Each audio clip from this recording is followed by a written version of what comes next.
even the corporations that don't support plant-based lifestyle are still talking about it because they're scared, man.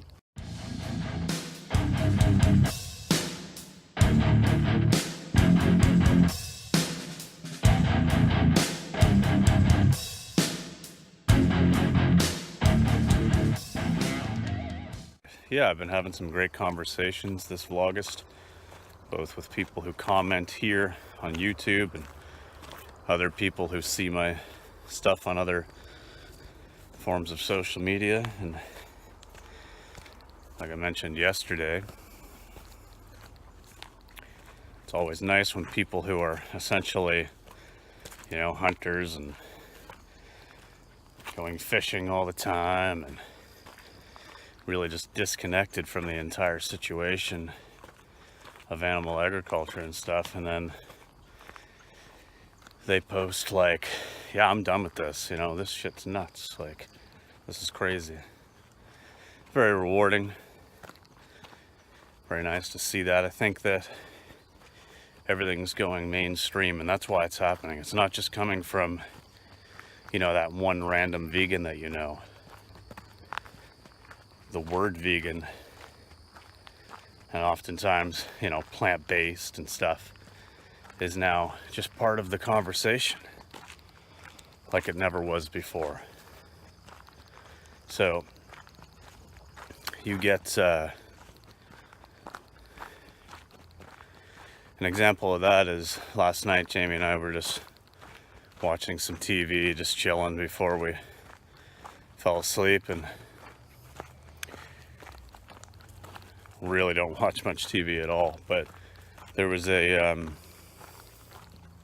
commercial that came on, and I don't even remember what the commercial was for, but it was like, one of the things was kind of just sort of, I don't know, someone was in like a restaurant setting or something like that, and was like asking, what's this particular item? And then somebody else came along and was like, oh, that's just a bunch of plants inside like a taco pretending to be meat or something like that. I don't know.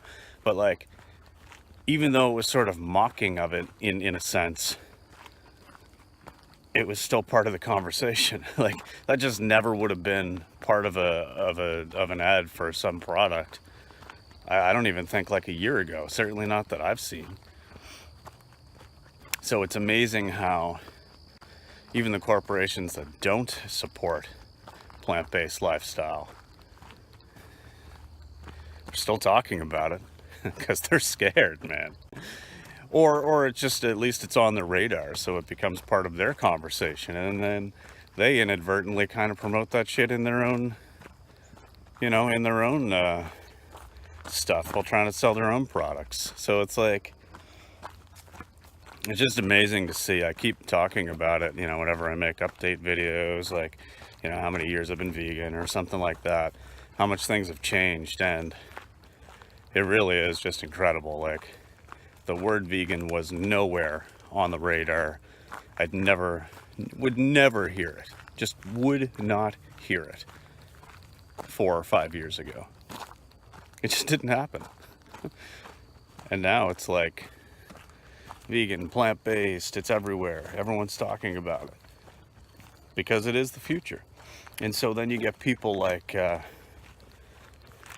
my friend there who posted yesterday about, yeah, I'm done with this shit. I don't want to see these dairy calves crated up in these fields by the thousands and stolen from their mothers, Got a fly biting me. No surprise, there's a lot of them around here. These like horse flies and stuff. I'm gonna find a place to put my phone down and chat to you guys. Just hold on a sec, I'll be back. Okay, I couldn't put my phone down, there's really no place for it, but I was able to put my other stuff down, so this will be a little bit easier. And I'll stop here because I'm just about out into the yard of my workplace. But yeah, it's just amazing how quickly things are changing. People are paying attention. They're like, wait a second. All of this stuff that, people have been talking about, these crazy vegans have been talking about, like, this shit's real. And so, this person that I'm talking about from yesterday, you know, she's a mother. She's got a young boy, and you can tell she's a great mom. She's always posting about her kid, and so you start to realize that, you know, animal agriculture, animal exploitation, dairy, all of it, it's all a feminist issue. So if you care about motherhood and you care about children, you care about, you know, women's rights, and you care about equality, you care about family, you care about compassion and taking care of babies, you know, it's all interconnected. So it's very hypocritical for feminists to not include that compassion and that, you know, extend that sort of philosophy and belief to non-human animals. Because, I mean, how can you truly be a feminist and care about equality and women's rights if you are directly supporting babies being stolen from their mothers, sometimes hours after birth, only to be sent off to the veal industry? I mean, you just, that's, you know, that's human feminism. That's a very speciesist feminist approach. So maybe there needs to be a new term for people who exclude the victims that belong to another species.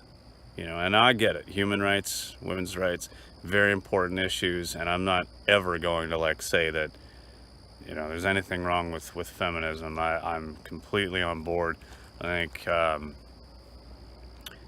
this has been a male-dominated society and existence for way too long. I think it's bullshit.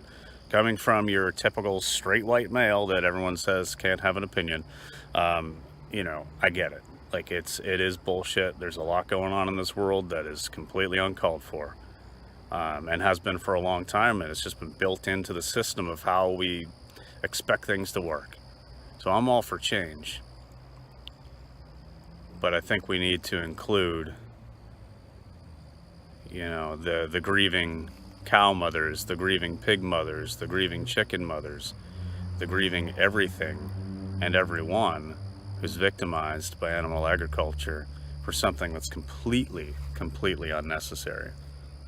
You know, that's what it really comes down to, guys, is that we could go back and forth about our feelings about animals, about the environmental effects, about the potential health benefits of eating a plant-based diet, a whole foods plant-based diet. We could go back and forth about those things all day long. But until everybody realizes that this is all unnecessary, we might be, you know, kind of wasting our breath a little bit. So we really need to hammer that home, because, like, none of it is necessary. You know, we get asked that question, what if you were stranded on an island and all you had to eat was an animal? Well, you know what? Yeah, sure, it's a stupid hypothetical question, but, like, if that was a survival situation, then it's completely different, because then it is actually necessary for some form of animal cruelty. And you know what? It's like, you do what you got to do to live. I wouldn't say that anybody stranded in a remote situation, in a survival situation, who needed calorie intake to survive. Like, I'm not going to even talk to those people about veganism. I mean, whatever. That's not a real life everyday situation. But we've got, what, 7.5, almost 8 billion people living on this planet, and not a single one of us, unless there's like a percentage of people that could somehow, you know, need something. I don't know. I don't believe that to be true. I think there's a lot of excuses that go on. But anyway, we'll say 99% of the almost 8 billion people on this planet have zero need to exploit animals for food, clothing, any other purpose.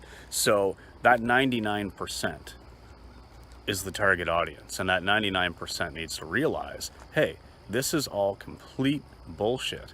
We're doing this for no reason. I think about capitalism, I think about industrialism, and I think about how, like, how did we get to this point? How did we get to a point where we were commodifying animals on a mass scale, and getting it ingrained in our society that we needed to do this? And so, you know, before electricity, before the Industrial Revolution, obviously things were a lot different. You know, food was not just a given. You didn't just go to the corner store and buy whatever you needed. You didn't just go down to the grocery store in every town, sometimes 3 or 4 or 5 grocery stores, and buy what you needed and shop around. So I get that food security was probably a huge driving force, even before capitalism got its hands on things. You know, food security was like, okay, shit, as a species, we made it. Cool. Like, we're probably, like, most people don't have to starve anymore, like, or risk, you know, a hard winter or something. Like, all right, we've got some food security. So I get that. But here we are in 2018, where we have food security. Or we sure as hell could have food security. You know, we can walk down to the store and buy rice and beans and vegetables and fruits from all around the world. And I know that the buy local folks think that that's horrible, but that's way more sustainable and eco-friendly than buying even local meat products. So, and the reason why it's more sustainable is, even if you look at it from an individual point of view. So, okay, is it more sustainable to ship a whole bunch of stuff in from around the world versus killing that one cow that you've raised in your backyard? Okay, on that individual scale, maybe not. But because we don't have enough earth for everyone to do that, and slaughterhouses are in fact necessary in order to eat the amount of meat that we do, then it makes it unsustainable. We don't have enough land. We would need something like, I don't even know what the number is right now, but it's something like another 20 Earths just to have the land to have that free range and grass-fed and, you know, no slaughterhouses, so that everyone can have their own little local humane farm, right? So, yeah, in that individual instance, maybe there's some savings in greenhouse gas emissions or whatever, but it still isn't a sustainable model, because we can't do that. Aside from the ethics, it's just not sustainable. So anyway, I don't even know what this is all about here today. Just early morning stuff that's going through my head, and I'm out in nature. I feel like channeling this as it comes to me. So this might be a little bit of a long one. I don't even know what I'll do after this, if anything. But anyway, I'm gonna head into work. Just keep planting those seeds like I talked about in yesterday's video. You never know who's listening. Is a vegan world actually possible? Well, possible, yeah, for the 99% at least. Is it probable? Well, I think we've got a ways to go before that happens, but just because we can't attain perfection doesn't mean we shouldn't keep striving to make as much change as we can. So don't let imperfection or the impossibility of perfection stand in the way of achieving greatness. I'm never going to win the Boston Marathon, but I'm sure as hell going to try to get there someday. Might be a few years away yet. But I'm not going to, like, not do it because I know I'll never win. That would be ridiculous. You know what I mean? So, okay. Thanks for listening to my extremely long rants and whatever happens in my brain at about 7:30 a.m. Peace, guys.